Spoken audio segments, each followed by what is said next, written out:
It's June 2006, paper 1. Diagram shows part of the curve y equals to f of x, where f of x is p minus e to the power x and p is a constant. The curve crosses the y axis at 0, 2. तो आपके पास coordinate दे दिया ये वाला, it's 0, 2. It says find the value of p. मेरा पहला part it's very simple. पहले part के लिए आपको p की वैल्यू निकालनी है, आपको पॉइंट दे दिया. आपके पास फंक्शन क्या है, y is equals to p minus e to the power x. ये आपके पास फंक्शन था. आपने कोऑर्डिनेट प्लेस किया तो जहाँ पर y वहाँ 2 आ गया, is equals to p minus e to the power x की जगह 0 आ गया. Anything with 0 power it leads to 1, तो ये पूरा आपके पास हो जाएगा 1. So it is equals to 2 is equals to p minus 1 यहाँ शिफ्ट किया, 2 + 1 हो जाएगा 3 and 3 is equals to p. ये आपके पास पहले पार्ट का आंसर आ गया. Next one, find the coordinates of the point where the curve crosses the x axis. जहाँ पे कर्व क्रॉस कर रहा होगा x एक्सिस को, वहाँ पर आपका y क्या हो जाएगा, 0 हो जाएगा. तो हम इसी को यूज़ करेंगे पार्ट 2 में.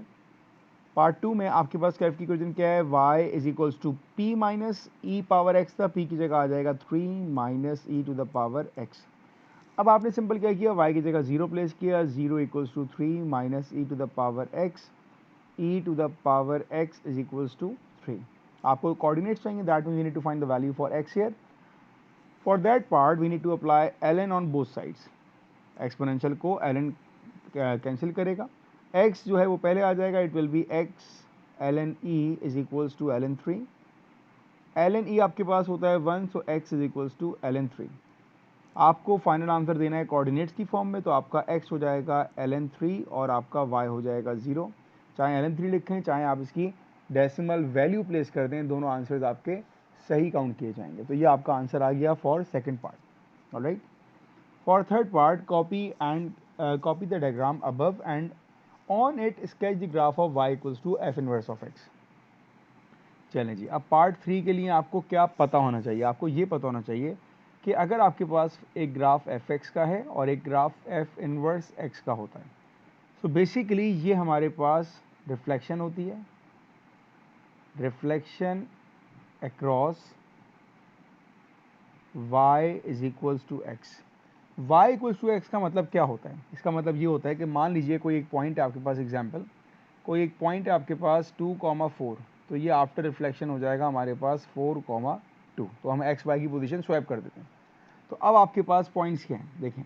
अगर मैं इस पॉइंट को देखूं तो इसके कोऑर्डिनेट क्या है, 0, 2. तो बेटा 0, 2 क्या हो जाएगा, 0, 2 हो जाएगा मेरे पास 2, 0. इसका मतलब है कि एक पॉइंट आपके पास यहाँ पर आएगा इन्वर्स का, सही है ना. और ये जो पॉइंट है ये क्या है, 1.5, 0.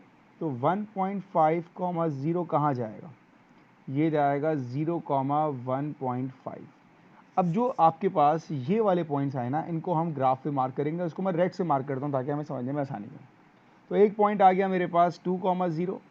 एक पॉइंट आ गया मेरे पास 0 एंड 1.5. ये दो पॉइंट्स आ चुके हैं. जो ग्राफ होता है हमारे पास, it is a reflection across the line y equals to x. तो ये आपके पास लाइन होगी y इक्वल्स टू x की. अब जो पॉइंट मैंने रेड से मार्क किए थे, इसको मैं रिमूव कर देता हूँ ताकि आप कंफ्यूज ना हो. जो पॉइंट हमने रेड से मार्क किए थे, हम उसको आपस में कनेक्ट करेंगे. तो ये आपका ग्राफ बन रहा होगा, that will be like this. ये एक ऐसा कर्व बनेगा, एक मिनट, ये एक ऐसा कर्व बन रहा होगा आपके पास. ऑलराइट, तो ये आपका आंसर होगा किसका, f इनवर्स ऑफ x का.